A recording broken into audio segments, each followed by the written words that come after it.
안녕하세요. 반갑습니다. 자, 이제 문풀, 이제 문제풀이반은 이제 오늘부터 시작해서 12주간 이제 수업을 하게 됐어요. 그래서 7월하고 8월 이제 9월. 근데 또 9월에 추석이 있어가지고 일단 강의하는 날짜를 공지를 하고 시작하겠습니다. 그래서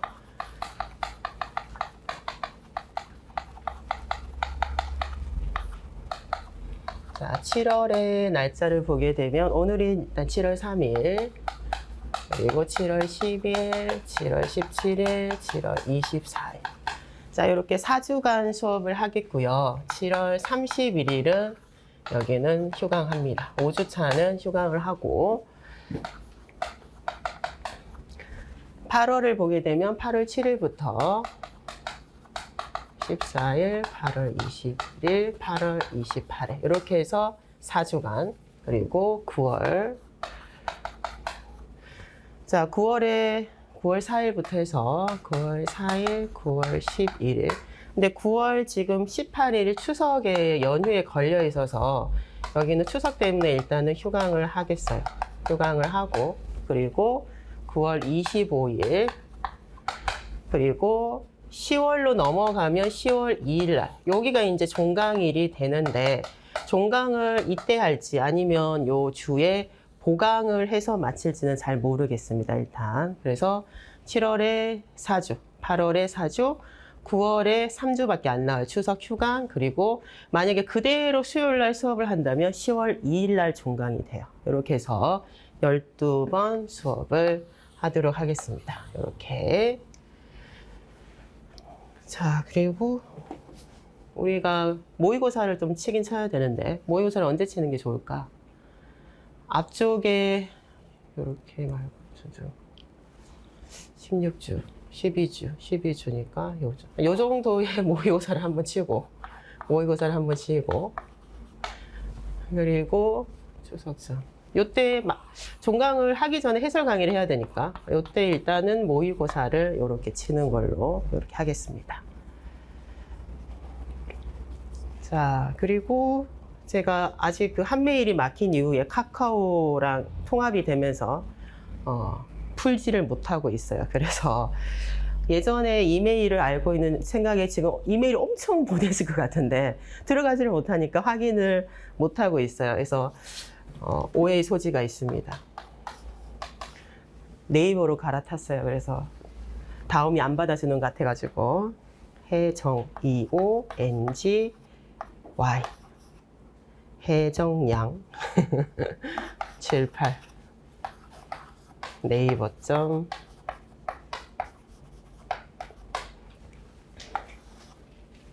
요걸로 이메일이 바뀌었습니다. 그래서 최근에 이제 수업을 들었던 친구들은 이쪽으로 이제 이메일을 보내고, 이전에 수업을 들은 장수생들이 분명히 지금 한 메일로 상담이나 이렇게 굉장히 많이 보냈을 것 같은데, 선생님이 읽지도 않는다고 아마 얘기를 할 것 같은데, 아직 못 풀었어요. 3번 시도했는데 아직 안 됐거든요. 그래서 왜 안 되는지 이유를 모르겠지만, 요거를 여러분들은 이메일을 사용합니다. 그리고 질문에 관련해서는 수업 질문은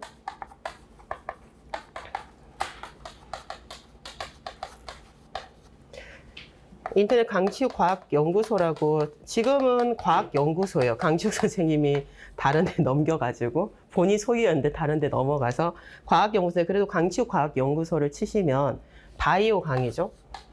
아마 그대로 쓰고 있을 것 같아요. 요 있는 사이트로 들어가시면 생물교육론, 그러니까 위쪽에 이제 Q&A 란이 여기 보면 두 번째 란에 있어요. Q&A. 그리고 밑에 보면 생물 내용학이 첫 번째라고 분명히 이렇게 있어요. 근데 너무 섬세하지 못해. 바로 디귿다 여기다가 질문해요. 저는 여기는 안 들어가요. 내용학이니까. 엄연히 내 수업은 생물교육론이 두 번째 여기에 들어가면 쭉 Q&A가 있어요. 그래서 여기 말고 여기에 적으셔야 되고, 모의고사 Q&A는 여기에 적어도 되고 모의고사 Q&A는 또 따로 있어요. 그래서 질문은 이쪽을 통해서 하셔야 돼요. 이렇게 여기에서 질문을 이렇게 올리시면 돼요. 그래서 이론 수업에 대한 질문이면 이론이라고 이렇게 표시를 하시고, 아니면 이제 문제풀이잖아요. 그러니까 문제풀이를 이제 하시면 문제풀이도 이제 질문을 하시는데 작년 교재를 질문하시는 분이 있어요. 그리고 올해 교재가 있잖아요. 그러면 이제 교재는 제 거니까 버리시는 거 갖고는 있어요. 그러면 몇 쪽에 몇 번 문항인지를 알려주시면 빠르게 찾죠. 그래서 작년 거면 작년, 그러니까 올해는 뭐 거기 표시를 안 해도 돼요. 그래서 문풀에 뭐 100번 문항, 답이 이제 제목이 100번 문항 해서 쭉 이렇게 적으시면 되고, 힘들게 뭐 문항을 스캔을 해서 올리시는 분들이 있어요. 기출문제 같은 거. 저도 기출문제 다 다운받아 갖고 있으니까 그거 그렇게 안 하셔도 돼요. 그래서 몇 년도 몇 번 기출 몇 번, 그거만 딱 정확하게 적어주시면 제가 찾을 수 있으니까 그거를 뭐 스캔하고 찍어서 올리고 그러지는 않으셔도 돼요. 그래서 여기에서 Q&A 질문을 하시면 되겠습니다. 자, OT는 이 정도로, OT를 할 것도 없지만 이 정도로 안내를 하고 수업을 시작하도록 할게요.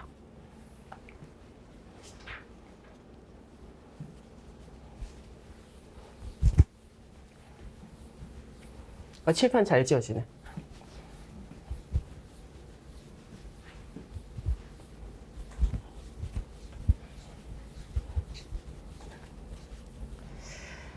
교재를 보시면 앞쪽에가 이제 작년 기출문제가 수록이 되어 있어요. 작년 기출문제가 수록이 6문제가 수록이 되어 있고, 그리고 이제 챕터별로 해서 거기에 이제 차례를 보면 이제 교육과정, 그리고 이제 생물 탐구에 대한 거, 그리고 과학 철학, 그리고 교수학습 이론, 교수학습 그 모형, 그리고 이제 평가, 이렇게 이제 6챕터로 이제 나누어져 있거든요. 근데 아무래도 이제 대다수가 이제 파트별로 한 15문제에서 20문제 정도로 구성이 많이 되어 있는데, 교수학습 이론하고 이제 특히 이제 모형은 내용이 이제 너무 많다 보니까 좀 이제 문항수가 50문제 넘어갑니다. 그래서 이게 영역별로, 그래서 이론서 그대로 순서대로 문제집은 이렇게 맞춰져 있어요. 그래서 수업을 이제 들으시고 뭐 예습하고 이제 복습을 할 때 여러분들이 이제 이론서를 가져오셔가지고, 특히 교육과정은 정신이 없잖아요. 그죠? 그래서 이론서를 펴놓으시고 이제 찾으면서 이제 수업을 이제 보시면서 이제 정리를 하시면 좋을 것 같고, 문제풀이는 다른 수업보다 좀 중요하다고 생각하는 거는 뭐냐 하면, 이제 첫 번째가 어느 정도 이론을 내가 그래도 뭐 개인적으로나 학교에서도 그렇고 수업을 배웠잖아요. 그럼 이제 이 이론은 말 그대로 나는 안다라고 생각했는데, 문제를 못 푸는 경우는 이제 이론을 정확하게 외우지 못한 거. 그러니까 나는 안다라고 생각했는데 출제자의 의도가 파악이 안 된다라고 자꾸 얘기를 하는데 모르는 거라고 생각이 돼요. 그래서 전반적인 이론에 대한 이해도가 사실은 높게 되면 출제자가 뭐 때문에 이거를 문장을 냈는지 정도도 캐치가 굉장히 빠르게 돼야 되거든요. 그래서 문제풀이를 통해서 내가 이제 잘 이해했다고 생각한 부분에서 부족한 부분을 메우는 과정이다라고 생각이 되고요. 그리고 이제 파이널 모의고사는 이제 강 선생님하고 팀티칭으로 이제 4회만 하잖아요. 그러다 보니까 생물교육은 문항수가 굉장히 적어요. 30문제도 안 됩니다, 사실은. 그래서 시험을 대비하기에는 조금 제한적이고, 그리고 이제 모의고사는 평가원에서 다 가져가기 때문에 그거 똑같은 거는 잘 안 나오죠. 그래서 이제 그나마 이제 문제 풀이는 문항수가 150문제가 되잖아요. 물론 이제 기출이 거의 대부분이 이제 많이 들어가 있고, 나머지는 이제 그 같은 이제 형태의 이제 예상 문제로 구성이 돼 있는데, 그러니까 파이널 그것만 모의고사 들었으면 문항수가 너무 적기 때문에 제일 중요한 건 이제 문제풀이에서 이제 촘촘하게 이제 문제를 풀어야 된다는 거죠. 그래서 문제풀이가 이제 중요한 부분이 있고, 그럼 여러분들이 이제 수업에서는 어떻게 해야 되는가? 일단은 문제를 풀어와야 돼요. 왜냐하면 문제를 풀지 않고 제가 이렇게 쭉 해설을 하고 답을 적잖아요. 그럼 다 앉아있는 여러분들이 다 아는 것 같아. 나도 저 정도, 저렇게 적을 수 있어. 그런데 이제 실제로 적어보면 문장이 매끄럽게 안 적히거든요. 그리고 이제 용어가 깜빡깜빡 한단 말이에요. 그 과정을 여러분들이 겪어야 돼요. 그래서 문제를 푸실 때는 이론서를 보지 않고 그냥 문제를 먼저 풀어요. 모르면 모르는 대로, 알면 아는 대로. 근데 그러니까 몰라도 우리가 시험을 쳤을 때 비워놓고 나오지는 않잖아요. 그러니까 오답이라도 일단 적어야 돼. 자기가 생각나는 대로. 그러니까 뭐 용어가 생각이 안 나면 어쩔 수가 없지만, 근데 서술형에서 관련된 내용을 본인의 생각이 조금 아닌 것 같은데 싶어도 일단은 정확하게 자기 최선을 다해서 이제 문제를 먼저 풉니다. 그래서 연필로 푸시고, 그리고 나서 이제 다시 이제 이게 분명히 찾아봐야 된다고 하시면 이제 여러분들이 이론서를 가지고 수업에서 배웠던 내용들을 가지고 다시 이제 그거를 본인이 한번 채점을 해보거나 다시 수정된 답안으로 바꾸는 거야. 그리고 나서 제가 제시하는 모범 답안 요 이제 부분을 가지고 비교를 해야 나는 이게 이론서를 보고 찾아가 무조건 답이라고 생각했는데도 선생님은 출제 방향 이게 아니래. 그러면 이 사람이 깜짝 놀라거든요. 이제 그런 과정을 계속 이제 반복을 해야 조금 더 이제 문제를 짧은 시간에 출제자의 의도를 파악하고 답을 적는 거, 그걸 연습을 해야 돼요. 근데 저는 이제 사실 그 연필로 적으라고는 얘기를 안 하죠.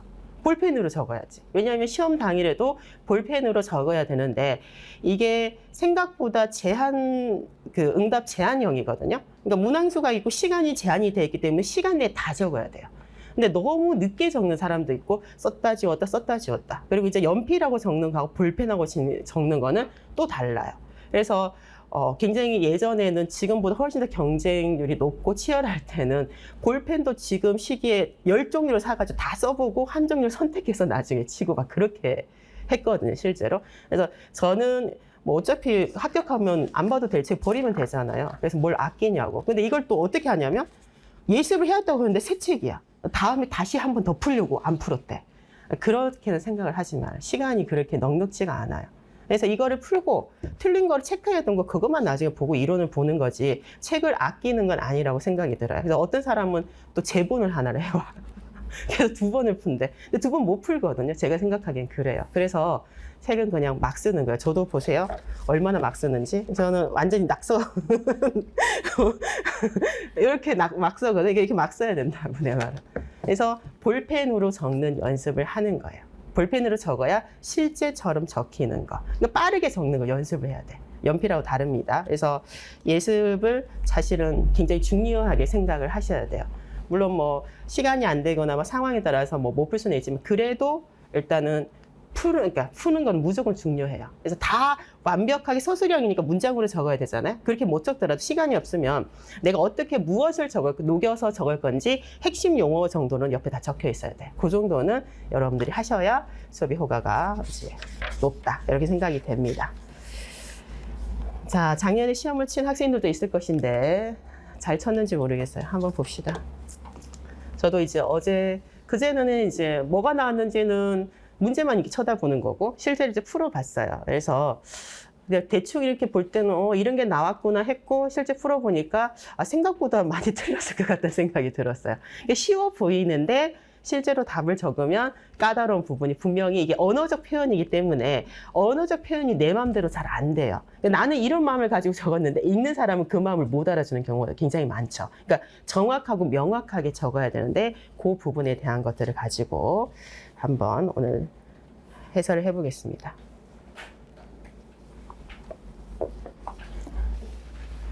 자, 자료 1은 이제 2022 개정 과학과 교육과정 중에서 교육과정 설계의 개요. 그러니까 2015 개정에서는 교육과정 설계의 개요라는 게 없었어요. 이 부분이 공통교육과정하고 선택 중심 교육과정 하나씩 들어가 있어요. 대다수는 비슷하긴 해요. 비슷하긴 한데 이제 그 지식이해 이런 범주들이 조금 차이가 나다 보니까 차이가 있는 것이지. 그리고 이제 고등학교가 이제 선택 과목들이 많다 보니까 이제 구조가 좀 다르고 기본적인 핵심적인 내용들은 좀 비슷한 부분들이 있습니다. 그래서 교육과정 설계의 개요가 지금 2022에만 들어가 있는 요 부분들이다. 그래서 그림 나와 있는 거 기억나죠? 그죠? 자, 그리고 자료 2는 식물의 이제 증산작용에 관한 수업에서 교사가 학생들에게 제시한 이제 탐구 자료, 그러니까 중학교 지금 주제가 제시가 되어 있습니다. 글자가 좀 작아요. 자, 여러분들의 문제지를 봅니다.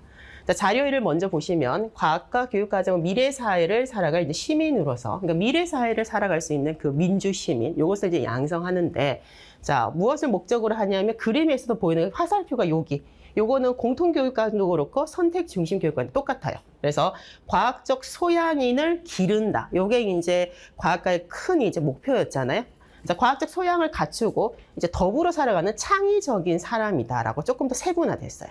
그래서 우리가 그 이전에는 과학교육의 그 목표가 무엇이냐, 목적이 무엇이냐라고 물으면 과학적 소양인을 기르는 것. 이렇게 설명했으면 지금은 과학적 소양. 그래서 요 용어하고 그리고 창의적인 사람. 요거를 기억을 하셔야 돼요. 자, 과학과 교육과정에서는 여기 아래쪽에 보시게 되면 그럼 요 지금 사람을 기르기 위해서 어떻게 해야 되는가, 무엇을 길러줘야 되는가가 아래쪽에 지금 화살표가 이렇게 모여서 쭉 위쪽을 밀고 있잖아요. 그래서 아래쪽에 이제 그림에 나와 있으면 자, 가운데 있는 게 이제 핵심 아이디어예요. 그래서 2015에서 시험에 나온 2015 개정에서는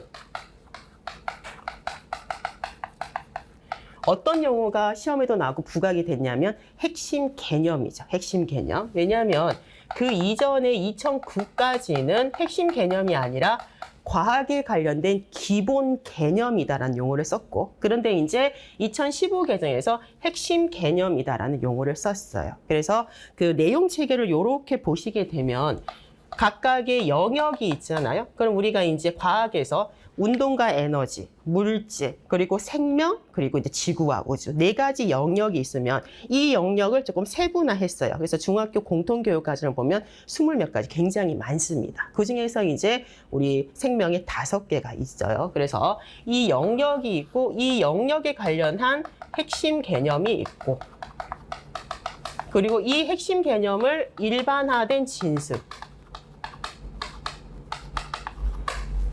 일반화된 지식, 그래서 일반화된 그 진술 부분이 이제 나와 있고, 그리고 내용 요소가 있고, 기능, 요렇게 지금 부각이 되면서 실제로 처음에 2015 개정이 고시가 되고 나서 요 핵심 개념이 첫 해에 기입형으로 출제가 됐단 말이에요. 그래서 핵심 개념이라는 용어가 요렇게 있는데, 지금 2015에서는 핵심 아이디어예요. 요걸 핵심 개념으로 쓰면 채점이 안 돼요. 그래서 2022에서는 핵심 아이디어, 요 용어를 잘 보셔야 돼요.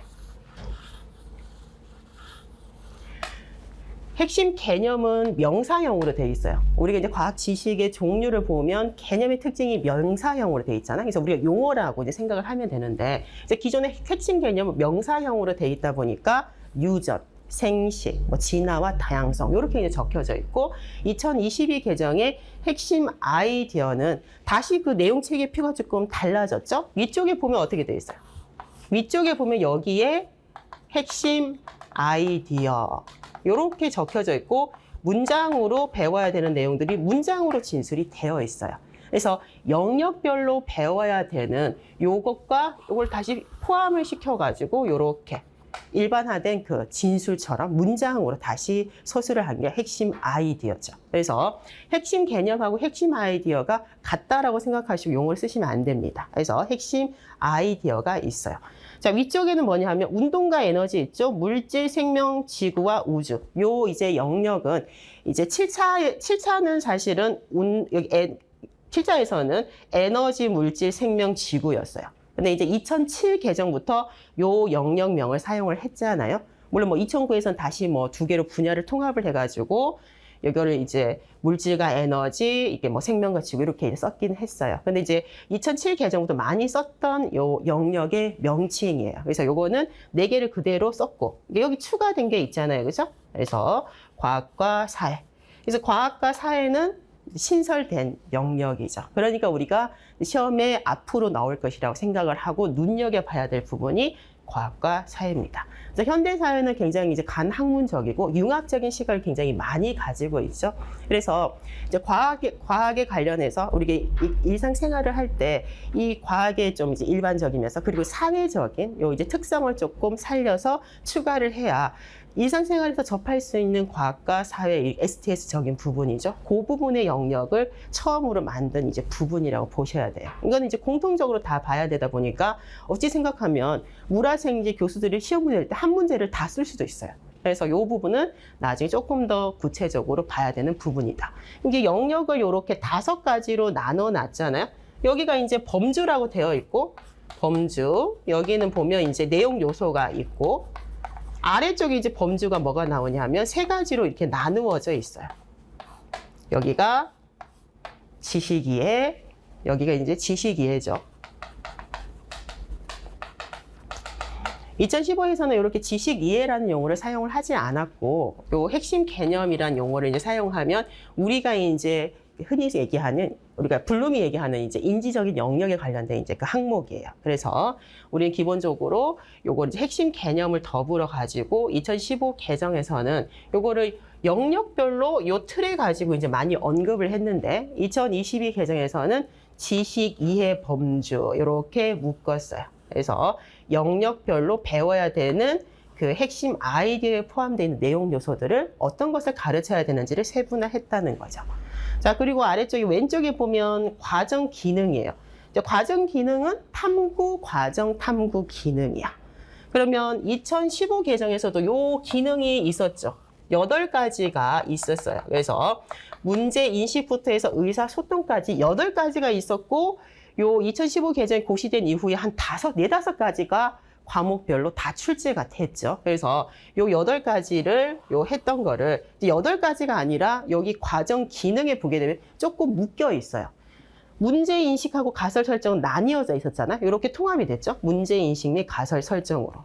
글씨가 너무 작아. 노안인데 잘 안 보여. 자, 그리고 여기 탐구 설계 및 수행은 기존에 있었던 거. 그리고 이제 자료 수집, 그리고 분석 및 해석. 기존. 그리고 이제 결론 도출 이게 및 일반화가 되어 있습니다. 그리고 의사소통이라고 되어 있는데 이제 의사소통과 협업이다라고 용어가 조금 바뀌었고, 시험에 많이 나왔던 거 어떤 게 떠올라요? 증거를 바탕으로 해서 뭐 논증하는 거, 그다음에 수학적 사고와 컴퓨터 활용 이런 것도 있었잖아요. 그런 것들은 지금 여기에서는 노출이 안 되어 있긴 해요. 그래서 기존에 2015의 그 기능하고 비교점이 있기 때문에 이것도 사실은 이번 시험에는 다 용어를 줬잖아요. 이제 앞으로는 안 주고 적으라고 하는 거야. 그래서 이것도 너무 외울 게 많아. 벌써 막 그렇게 얘기하더라고. 나는 그냥 교육과정 2점은 제껴놓고 하려고 너무 스트레스를 받아서. 그리고 뭐 그렇게 해서 내용하고 많이 잘해가지고 뭐 올해 붙으면 뭐 교육과정 학교 가서 다시 교사하면서 공부하면 되죠. 그런데 현실적으로 이게 중요한 부분들이 일단 있어요. 외워야 되는 부분이고, 그리고 여기가 이제 정의적인 가치, 태도, 가치, 태도. 자, 과학의 가치가 있고 세부적인 활동들이 있고요. 태도가 있고, 요걸 해놓으니까 내가 외운 거 이거는 내가 태도니까 가치, 태도는 나도 아는데 요거 내가 이걸 딱 시험에 문제 냈잖아요. 그래서 분명히 내가 생각하기에는 그 시험 현장에서 생각이 탁 났으면 적고, 아마 시험 한 번 생각이 안 나면 끝까지 안 나. 계속 생각하면 더 생각이 안 나거든. 못 적은 학생들도 있을 것 같기는 해요. 그래서 여기 이제 자료 1에서 기억에 관련된 내용이니까, 그리고 여기에 지금 이게 니은이죠. 니은에 관련된 게 이제 1점씩. 그러니까 기입형인데 서술형으로 녹여서 시험을 출제했어요.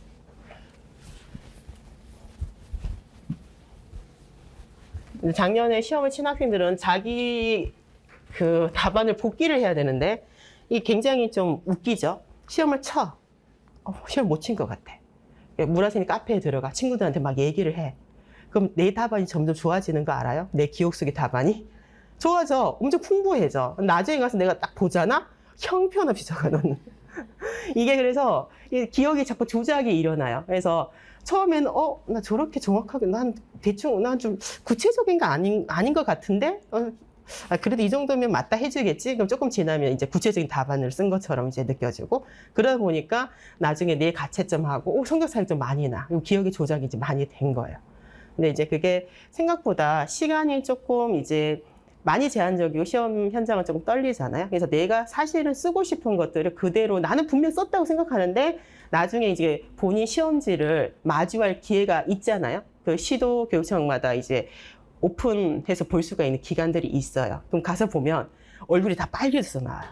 나 이렇게 썼다고 생각 안 했는데 너무 당황스럽다고 생각을 많이 해요. 그래서 그거를 보면 좀 충격 그 자극이 많이 돼요. 그래서 일부러 볼 수 있으면 가서 보라고 했고, 보면 다들 그래요. 깜짝 놀랐다고.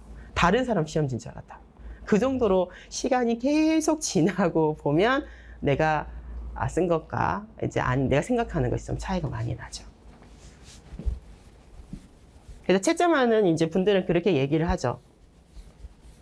이게 굉장히 명확하게 적는 사람들이 많이 없다. 그러니까 문장을 읽으면 너무 두리뭉실하니까 채점하기가 너무 어려운 거야. 그러니까 용어만 찾아서 채점하다 보니까, 그러니까 광합성이라는 용어에서 나중에는 눈으로 찾으니까 광합성이 있으면 채점을 해주고, 내가 광합성 풀었었잖아? 그럼 채점이 안 돼.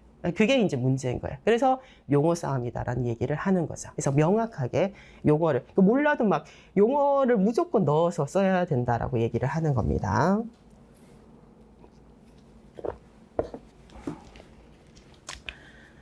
자, 과학과 과정 기능에 대한 부분들이 쭉 있으면서 우리가 이제 니은에 대한 부분이 조금 더 이제 세분화되어 있습니다. 그래서 과학과 가치 태도는 과학 가치에 대한 것은 심리적인 가치, 그리고 감수성, 요게 나와 있고, 과학의 태도에 대한 것은 창의성, 유형성, 윤리성, 개방성. 사실 뭐 요거는 가치하고 감수성이 있으니까 요거 가치를 쓰더라도 과학 태도인데 요거를 보면 태도인지를 잘 몰라요. 그래서 이게 낯선 것들은 외울 수밖에 없어요. 내가 기본적으로 보면 그래 이건 다 태도지 하면 문제가 없는데 이걸 가려놓고 이걸 적으라고 하면 과학 태도인지 못 적을 것 같은데? 그러니까 요거를 이제 세부적인 내용은 사실은 기억을 하셔야 됩니다. 뒤에 이제 요걸 보고 이제 요거를 좀 추리해서 적을 수 있으면 적어라는 의도는 있어요. 조금 더 세부적인 자료를 준 거죠. 그래서 과학 문화를 향유하고 안전 지속 가능 사회의 기여. 뭐 알 수가 없죠. 참여 실천이라는 게 요거가 빠르게 외우지 않았으면 분명히 안 떠오릅니다. 그래서 조금 어렵지 않았나라는 생각이 들고요. 일단 답을 적어 놓을까? 기여. 기억은 지식점 이해. 앞뒤 순서가 바뀌면 채점은 안 되죠. 교육 과정은 무조건 정확하게 적어야 되고, 니은은 참여와 실천. 이렇게. 자, 자료 2를 보겠습니다. 자, 탐구 목표를 보면 항상 자료가 나오면 탐구 과정만 이제 나오는 경우도 있고 목표가 있는 경우도 있어요. 목표는 무조건 써야 되니까 있는 거야. 그러니까 시험에서 평가원에서 이제 감수를 하고 검토를 할 때 불필요한 자료들 다 걷어내게 돼요. 수능도 그렇고. 필요 없는 자료를 왜 이렇게 문장을 길게 넣어서 학생들을 괴롭히냐. 이게 있기 때문에 목표가 들어가 있는 거는 목표가 분명히 필요해서 넣는 걸 꼭 생각해서 하셔야 돼요. 그래서 목표를 보세요. 봉선화의 잎이 증산작용에 미치는 영향을 알아본다. 요 앞에 지금 이게 핵심 용어가 있죠. 봉선화의 잎이 증산작용에 미치는 영향. 자, 그리고 나서 탐구 과정 보겠습니다. 우리가 이제 그림에서도 보면 잘 보이는 것처럼 같은 크기 시험관 2개에 같은 양의 물, 그러니까 변인 통제를 해야 되기 때문에 같은 크기, 같은 양의 물. 그래서 식용유 5방울을 이제 떨어뜨려서 자연적으로 일어나는 이제 증발을 막아주는 거예요. 그죠? 그리고 비슷한 크기의 봉선화 2구를 준비를 해서 줄기 아랫부분을 각각 자른 후에 하나는 잎을 그대로 두고 나머지는 모두 잎을 제거를 했어요. 자, 그림과 같이 요 시험관 2개에 이제 봉선을 각각 넣고 물 높이를 처음을 측정을 해서 기록을 해서 햇빛이 잘 비치는 곳. 그래서 증산작용은 기본적으로 기공의 연례가 잘 일어나다 보니까 햇빛이 있는 조건이 들어갑니다. 자, 일정 시간이 지난 후에 시험관의 물 높이를 각각 측정해서 여기 일단 이제 실제 시작을 기록이 됐어요. 측정을 해서 기록을 하고 그리고 물 높이의 변화의 의미. 그러니까 물 높이가 차이 처음은 똑같았는데 분명히 물이 많이 줄었고 요거는 별반 차이가 없을 거라는 말이에요. 그러면 이 물 높이의 변화가 무엇을 의미하는지를 생각하게 한다. 그러니까 측정을 했고 데이터가 나왔고 변화의 의미를 생각하니까 여기에서 자료를 수집하고 해석하는 건 요 단계예요. 그래서 라가 자료의 수집이죠. 자료 수집, 분석, 해석. 수집, 분석 및 해석이 여기에서 들어갑니다.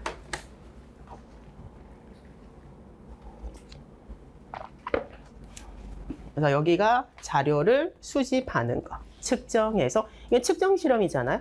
눈금 실린더에 이렇게 시험관에 넣어서 물이 얼마나 줄었는지를 측정을 하고 기록을 하고, 이게 자료의 수집 활동이에요. 그리고 나서 물높이가 차이가 나요. 그럼 이 변화가 무엇을 의미하는지를 생각해 본다. 이게 이제 자료 해석에 관련된 내용이 됩니다. 그럼 자료 수집 그리고 분석 및 해석이니까 여기에 우리가 알고 있는 자료 해석이라는 탐구 그 요소가 들어가 있어요. 자, 그러면 나왔으니까 자료 해석은 어떤 의미 있냐? 탐구 요소, 탐구 과정, 탐구 기능이라는 용어를 쓸 수가 있어요. 그러면 요 이제 자료 해석은 넓은 의미하고 좁은 의미가 있기는 해요. 그래서 넓은 의미에서는 일반적인 자료라는 용어를 쓰다 보니까 우리가 다룰 수 있는 뭐 자료들을 다 얘기를 할 수 있어요. 그래서 관찰을 하든지 실험을 하든지 조사 활동을 하든지 간에 이 관찰이나 실험 조사를 하게 되면 말 그대로 뭐가 나와요? 자료가 나오잖아요. 그러면 조사를 통해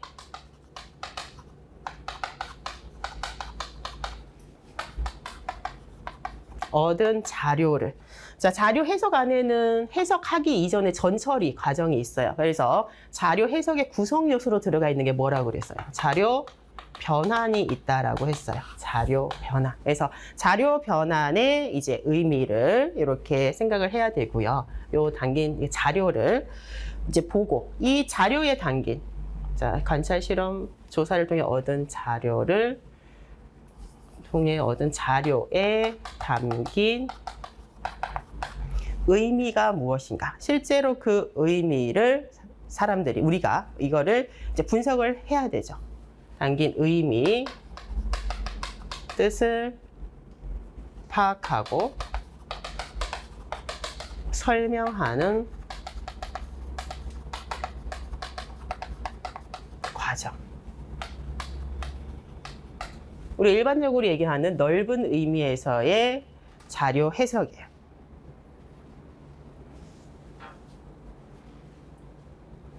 그럼 우리가 실험에서의 그 좁은 의미에서의 자료 해석은 무엇을 이제 의미하냐면, 여기 이제 측정이나 이제 데이터가 있잖아요. 그러면 요 자료를 얻었어요. 얻었으면 요거를 표나 그래프 등으로 바꾸게 되잖아요. 그럼 이제 표나 그래프, 그림 등을 읽어요.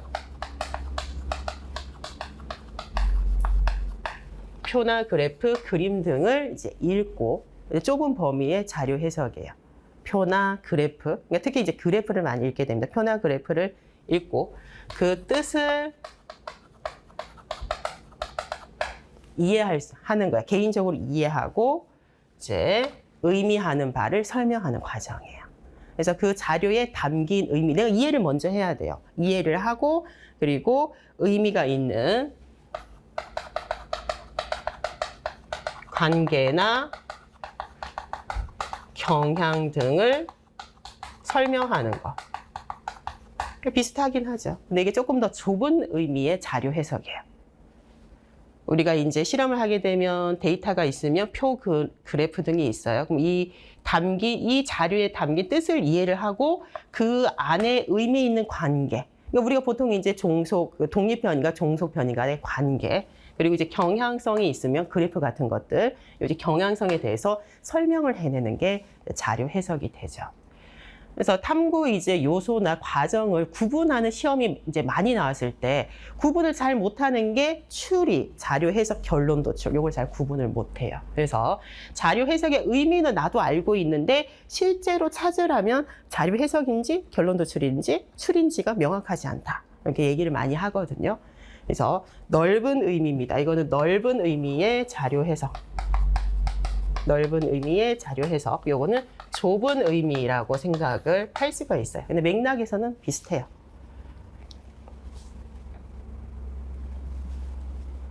일단은 자료에 담긴 의미나 뜻을 파악을 해야 돼. 이해를 하고 그리고 나서 본인이 이해한 바를 설명하는 이제 과정이죠. 근데 이제 표나 그래프를 보니까 관계, 경향성을 설명하는 과정이 일반적이에요. 그래서 여기도 기록을 해봤더니 물의 높이가 차이가 없고 물의 높이가 줄었다는 거죠. 그럼 이 물의 높이가 차이가 나는 것은 어떤 의미인지를 여기에 담긴 의미를 내가 파악을 해야 되는 거죠. 그래서 그 내용이 라에 들어가 있습니다. 그래서 라는 자료 소집, 분석 및 해석이다. 자, 말을 보세요. 봉선화의 잎이 증산작용에 미치는 영향에 대해서 이제 기록을 하는 거야. 데이터는 지금 요 이제 측정한 거를 기록하고 의미를 생각해 보는 것은 이전 단계고, 마에서는 어떻게 돼 있냐 하면 봉선화의 잎이 증산작용에 미치는 영향, 탐구 목표죠. 목표에 대한 것을 기록을 하는 거예요. 기록을 하고 다른 식물의 잎, 주제가 봉선화 잎이었는데 다른 식물의 잎에서도 일어나는 증산작용에 대해서 생각을 하는 거야. 범주가 어떻게 됐어요? 적용 응용이자 넓혀졌잖아요. 그래서 요거는 이제 일반화에 대한 내용으로 들어가는 거예요. 그래서 말을 보시면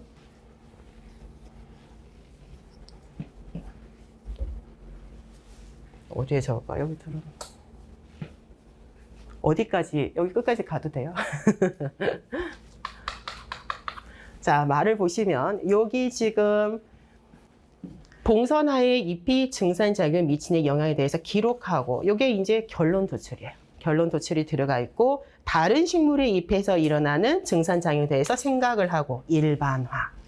그리고 모든 별로 토의하고 발표한다. 그러니까 토의하고 발표는 언어적인 상호작용이에요. 이거는 이제 누구나 아마 의사소통과 그 협업이라는 것을 생각을 했을 겁니다. 그래서 마에는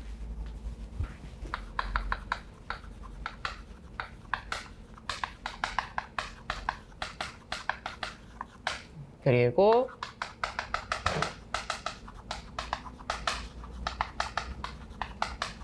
요 두 개가 들어가 있다 라고 보셔야 되죠.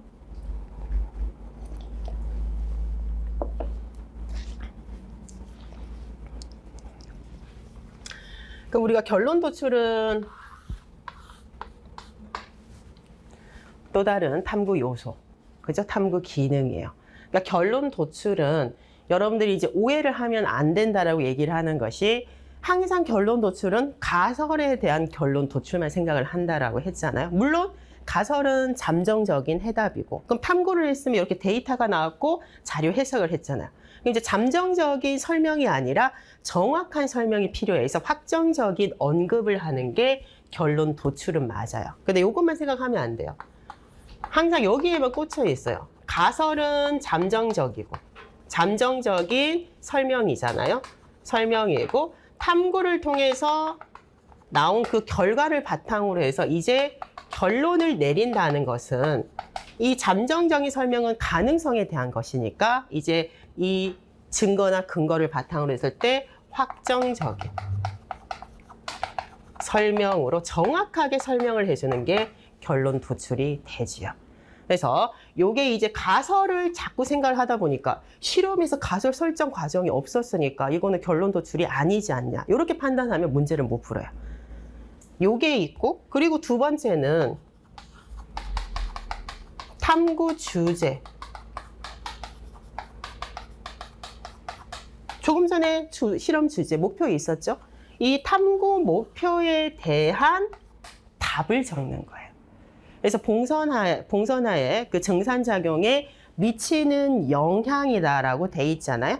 그럼 이 탐구 목표에 대한 확정적인 해답을 적어줘야 되는 거예요. 그게 결론 도출이에요. 그래서 탐구 주제나 탐구 목표가 있을 때 요게에 대한 정확한 답을 적는 게 결론 도출이 됩니다. 그러면 관찰을 했어. 관찰에 대한 결론이 있죠? 그걸 적는 게 결론 도출이 맞고, 그리고 이제 측정을 해도 결론 도출이 있고, 뭔가 모든 탐구의 주제나 목표에는 결론을 적는 거야. 그래서 탐구 여기에도 확정적인 정확한 해답을 이렇게 명시를 하는 게. 근데 요거에만 너무 꽂혀 있다 보니까 가설이 있으면 결론 도출을 쓰기를 쉬워하고, 가설이 없으면 결론 도출은 가설이 없는데 어떻게 이게 결론 도출이야? 이렇게 생각하시면 안 돼요. 그래서 요 탐구 주제, 목표, 활동이 있으면 무조건 결론 도출은 있다라고 생각을 해야 돼요. 결론 도출. 그럼 일반화는 무언가? 일반화. 자, 일반화는 사실은 우리가 이제 통합 탐구 과정 요소가 이제 7차에서 7가지가 있었잖아요. 문제 인식부터 가설 설정에서 이제 일반화까지는 있었는데, 일반화의 의미는 시험에는 잘 안 나왔어요. 왜냐하면 우리가 일반화다라고 얘기를 하려고 하면 사실은 사례들이 많아야 돼요. 이 사례를 바탕으로 했을 때 대다수가 이런 경향이 있어서 일반화를 시킬 수가 있는데, 요거는 사실 봉선화 잎에 지금 하나의 요 증산작용에 미치는 영향을 봤잖아요. 요거를 가지고 일반화를 하는 거는 조금 연구 그 방향성은 제한적이에요. 그런데도 우리가 일반화하는 과정을 배워야 되잖아요. 그래서 우리가 이제 학생들의 탐구를 통해서 배우는 일반화는 우리가 연구자의 그 일반화하고는 조금 차원이 다릅니다. 그래서 다른 일반화를 보면 여러 가지의 그 관찰 그 근거라든지 자료를 바탕으로 포괄적인 하나의 결론으로 일반화시키는 거, 기납적 일반화 같은 거, 그 일반화의 용어지만, 실험에서의 요 일반, 학생들의 일반화는 실험 결과를 바탕으로 해서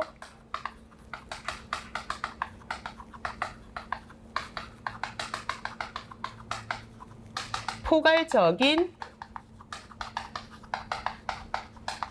실험 결과를 바탕으로 해서 포괄적인 의미를 이끌어내는 과정이에요.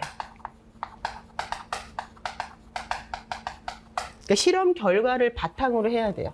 그러니까 똑같아. 적용하고 응용의 의미예요. 그러니까 적용, 응용은 뭐야? 내가 획득하는 과학적 개념을 수업에서 다루지 않았던 새로운 소재나 상황에 응용하는 게 적용이잖아요.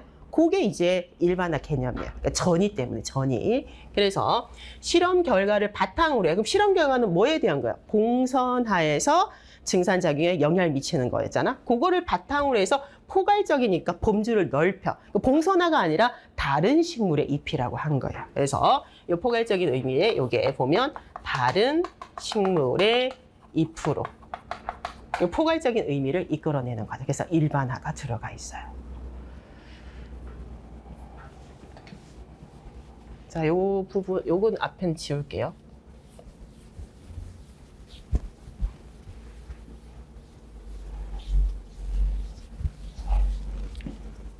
자, 그리고 의사소통과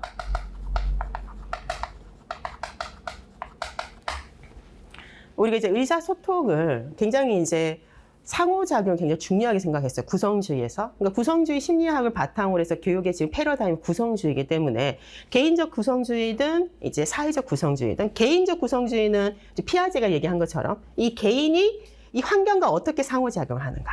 그리고 이제 비고치기가 얘기한 것처럼 이제 다수의 대상들이 어떻게 사회적인 상호작용을 하는가. 그러니까 그 상호작용이 어쨌든 언어 활동, 언어적인 활동은 배제가 될 수가 없어요. 그래서 언어적인 것은 너무나도 기본적인 것이라고 생각을 해가지고 우리나라에서 그걸 굉장히 뭐 과학에 관련된 토론 활동이라든지 토의 활동, 발표 이런 걸 굉장히 강조하면서도 의사소통이라는 것을 이제 탐구 요소로는 부각을 안 시켰어요. 근데 7차에서 이제 그 미국의 사파2를 수정을 해가지고 가져왔잖아요. 근데 그 사파2에 보면 기본적인 그 탐구 과정에 의사소통이 있었어요. 근데 이제 의사소통이라는 건 뭐 기본적으로 그냥 얘기를 나누고 수업을 진행을 하는 것이니까 그거를 제가 생각하기에 강조점을 용어적으로 끌어내지 않았다가 이제 시간이 지나면서 더 이게 중요하게 부각이 되다 보니까 이제 의사소통이라는 게 2015에서 처음으로 나왔어요. 그리고 의사소통이라는 것이 이게 이제 기초 탐구 이제 요소에도 이제 언급이 됐었고, 그리고 이제 핵심 역량적인 부분에서도 많이 이제 용어가 나왔죠. 근데 요거를 그대로 사용하지 않고 이제 의사소통과 협업이다라고 되어 있어요. 그래서 언어를 매개로 한 사회적인 상호작용. 요게 의사소통에 관련된 내용들이 맞죠. 그래서 그 의사소통이라는 것은 우리가 이제 잘 알고 있는 내용들이에요. 어떻게 해야 돼요? 자신의 생각을 다른 사람에게 전달. 이게 이제 기본적으로 들어가 있어요. 그래서 자신의 생각을 다른 사람에게 전달하고, 자, 본인 얘기만 하면 안 되죠? 상호작용이가 들어야 돼요. 그래서 이제 다른 사람에게 다른 사람의 생각,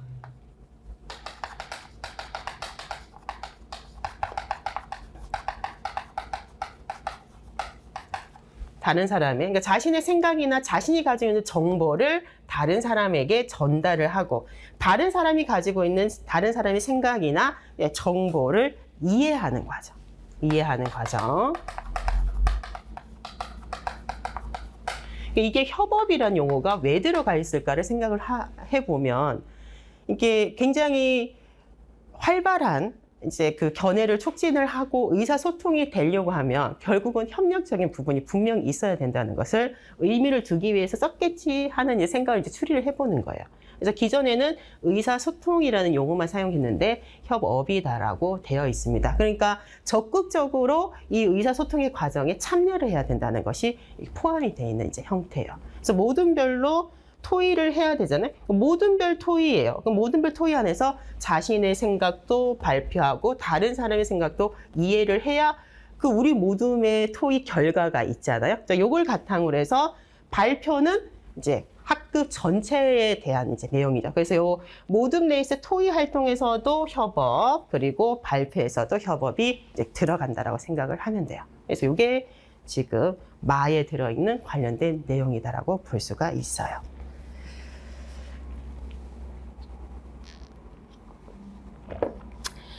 그러면 과학에 관련된 그 과정하고 이제 기능에 해당하는 것, 우리가 이제 지금 세 가지에 대한 거는 설명을 했어요. 뭐 남아있는 거니까 이왕 나온 거 오늘은 첫날이니까 좀 천천히 가도 되겠죠.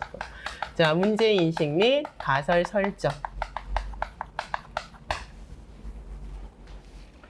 자, 문제인식 및 가설 설정은 우리가 탐구 요소를 워낙 잘 알고 있기 때문에 여러분들이 잘 이해하고 있어요. 그래서 문제인식.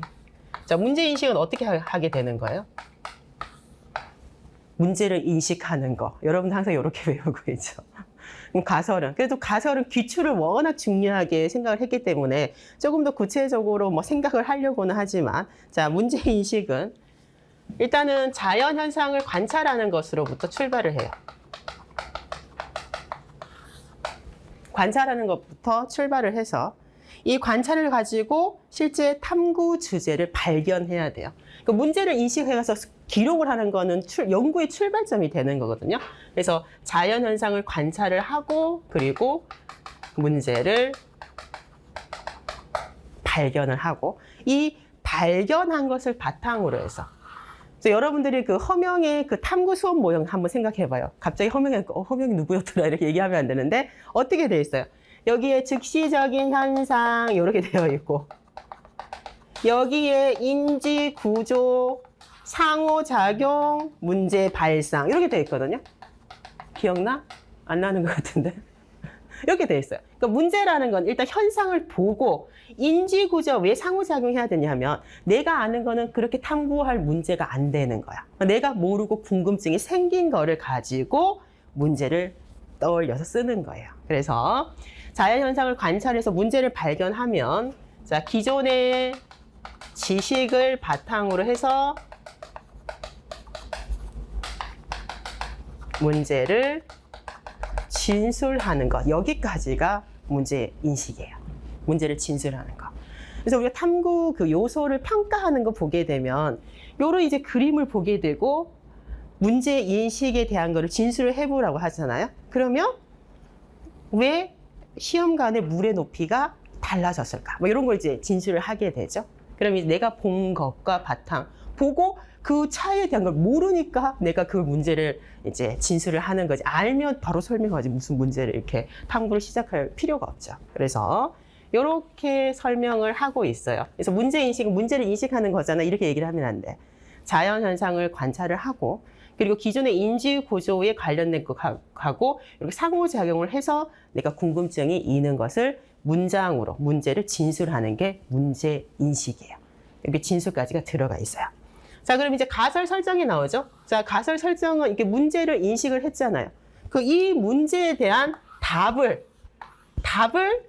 잠정적으로 설명하는 과정이다라고 생각을 하면 돼요. 뭐를 통해서? 기출을 통해서 이렇게 얘기를 하게 됩니다. 그래서 가설 설정에 대한 것은 여기 밑에 적을까? 여기 적을까?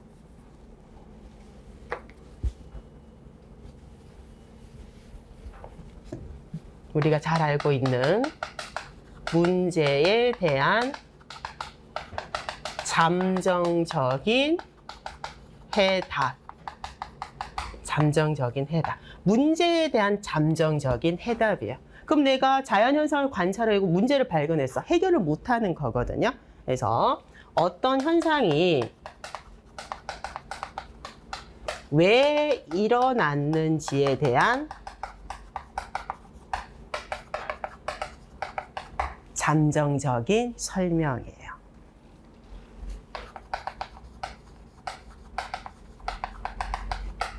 우리가 대다수 가설 설정은 1번처럼 간단하게 얘기를 해요. 문제에 대한 잠정적인 해답을 제시하는 과정이다. 이렇게 얘기를 하고 같은 말이죠. 근데 다르게 표현하면 어떤 현상, 저 문제를 인식했죠. 어떤 현상이 왜 원인을 모르잖아요. 그죠? 그래서 왜 일어났는지에 대한 잠정적인 설명이 이렇게 가설.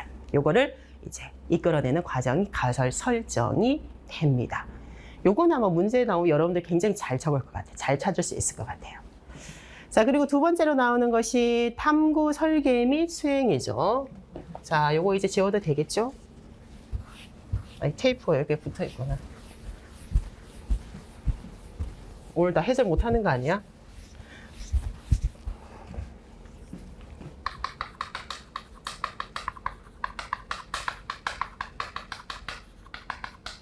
탐구를 설계하고 수행하는데 가장 여러 가지 이제 과정들이 있어요. 세부적인 이제 세부적인 구성 요소들이 있는데 가장 우리가 크게 생각하는 건 변인 통제.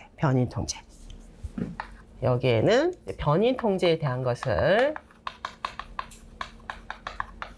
생각을 하셔야 되죠. 그럼 이제 가설이라는 것의 안을 보게 되면 학생들이 설정된 요 가설을 보게 되면 자, 좋은 가설은 어떤 가설이다? 좋은 가설. 시험에도 많이 나왔죠. 좋은 가설은 가설 안에 뭐가 포함되어 있어야 된다? 독립 변인과 종속 변인이 포함되어 있어야 돼요. 그리고 진술을 할 때 독립 변인을 앞부분에 종속 변인을 뒤에 이렇게 진술하는 것이 좋은 가설의 요건이 되고 자, 가설은 왜 세우는 거다? 기본적으로 검증이 목적이야. 그러면 어떻게 돼요? 실험적으로 검증이 가능해야 돼요. 그래서 실험적으로 검증이 가능하게 진술이 될 것. 다른 말로 조작적으로 정의된 가설, 요 조작적 정의라는 거. 그러니까 조작은 우리가 여러분들이 아는 그 철학이 있어요. 조작주의예요. 그래서 우리가 자연현상이라는 것은 굉장히 추상적인 내용들이 많을 수가 있는데 그건 너무 이제 포괄적이고 너무 이제 복잡하다 보니까 그걸 다 구현을 할 수가 없어요. 그러면 이 가설이라는 것은 그래도 검증이 목적이기 때문에 주변에 있는 그 준비물이 있죠. 사물들을 가지고 이거를 실험을 할 수 있는 형태로 제시가 돼 있어요. 그래서 가설은 조작적으로 정의가 되어 있는 것들이 좋다. 이렇게 이제 설명을 하는 겁니다. 내가 왜 이걸 설명하냐면 요거 이제 얘기하려고. 가설 안에는 그러니까 독립변인과 종속변이 이미 포함이 돼 있다는 거예요. 그러면 우리가 이제 이 탐구를 할 때 증산작용이 있으면 증산작용에 미치는 영향들이 굉장히 다양하다는 거죠. 그런데 그 안에 가설을 보게 되면 요 독립변인이 무엇인지 이 독립변인은 뭐가 노출이 돼 있어요? 조작변인이 노출이 돼 있어요. 조작 변인의 요 변화에 따라서 함께 변하는 것이 종속 변인이잖아요. 그래서 조작 변인은 어떻게 바꿔야 되는가? 그래서 조작 변인을 어떻게 했어요? 잎의 유무예요. 잎의 유무. 그래서 잎을 두고 다 땄잖아. 그죠? 그래서 조작 변인은 어떻게 조작을 해야 되고 자, 이 종속 변인은 이 조작에 따라서 함께 변화되는 것이고 그럼 나머지 종속 변인에 영향을 미칠 수 있는 나머지 요인들을 통제 변인의 이 통제에 굉장히 신경을 많이 써야 된다. 통제 변인, 그러니까 변인 통제에 대한 거. 자, 요거를 먼저 개념을 변인에 대한 것들을 가지고 이렇게 확인을 한 다음에 그리고 탐구 설계니까 뭐를 구체적으로 실험을 수행하는 구체적인 그 절차를 이끌어내는 과정이 들어가요. 그래서 설계의 의미니까 이 설계는 이렇게 변인들에 대한 거를 먼저 언급을 한 다음에 구체적인 실험 절차를 이끌어내고 여기가 이제 설계까지만 있는 게 아니라 수행도 들어가잖아요. 그럼 수행은 설계된 대로 수행을 하는 거예요. 뭐에 신경을 써야 된다? 변인 통제에 꼭 신경을 써야 돼요. 그래서 아무리 실험 설계를 잘 했다 치더라도 실험을 하는 과정 안에서 변인 통제를 잘못하게 되면 결과값이 잘못 나오게 돼요. 그래서 설계하고 수행하는 것들은 이 변인에 대한 것들을 잘 확인을 한 다음에 이걸 바탕으로 구체적인 실험 절차를 이렇게 제시를 하고 그것대로 변인을 통제하면서 수행하는 과정이 탐구 설계 및 수행이 됩니다. 그래서 5가지예요. 그래서 우리가 알고 있는 탐구 요소에 대한 그 내용 지식을 가지고 좀 명확하게 알아야 왜 너는 이거를 문제 인식 및 가설 설정이라고 했니? 근데 답에 문제를 인식하고 가설을 설정했으니까 이렇게 쓸 수는 없잖아. 근데 여러분들 그렇게 많이 적는단 말이에요. 그래서 조금 더 구체적으로 정확하게 알 필요가 있다는 겁니다. 자, 작성 방법에 괄호 안에 기역과 니은에 해당하는 용어는 순서대로 제가 써놨고요. 그리고 자료 1에 밑줄 친 자, 과정 기능의 5가지 중에서 처음으로 출제가 됐으니까 노출을 시켰고 다음에는 외워서 적어야 되는 거야. 그래서 요거는 명확하게 그래서 조금의 제가 제일 조심을 시키는 게 아까 어디 갔어? 자료 해석 분석 이게 순서가 바뀌면 7점이 안 돼. 그래서 정확하게 외워야 된다는 거. 그래서 그 이제 부분에서 꼭 외우시고 자 마과정을 수행할 때만 개발될 것으로 기대되는 2가지를 써라고 했으니까 제가 이제 결론 도출 및 일반화 그리고 의사소통과 협업이다라고 했어요.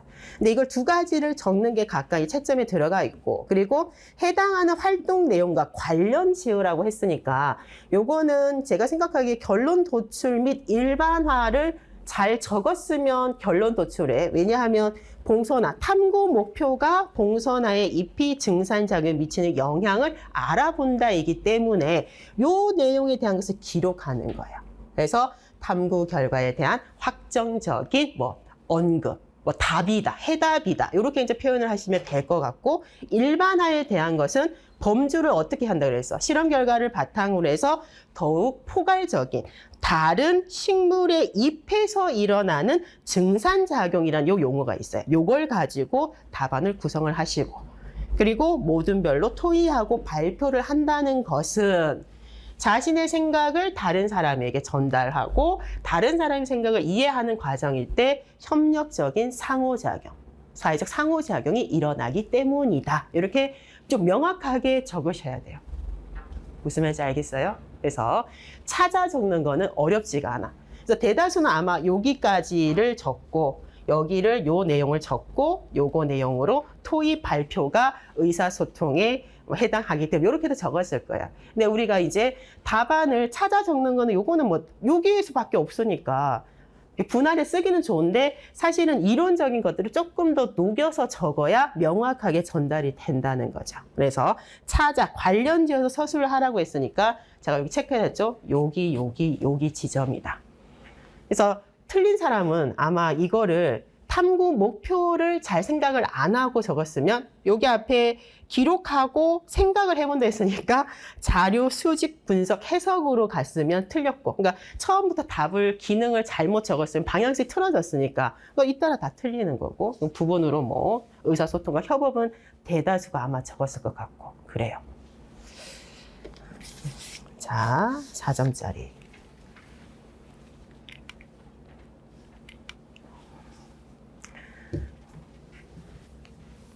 자, 요 뒤에 부분은 지금 교육과정 설계의 개요에서 나왔잖아요.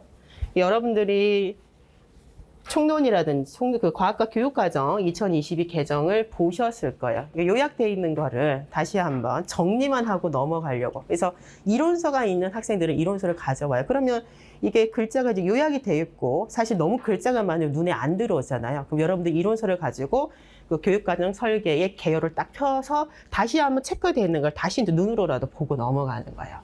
그래서 그림에서 나와 있는 과학적 소양을 갖추고 그 과학적 소양도 잘 봐야 돼. 과학적 소양, 창의적인 사람. 이렇게 이걸 육성하는 것이 이제 목적이 됩니다. 그래서 조금 전에 그림에서 봤다시피 과학 지식의 과정, 기능, 가치, 태도가 복합적으로 해야 이제 총체적으로 요 역량이 늘어난다라고 보고 있어요.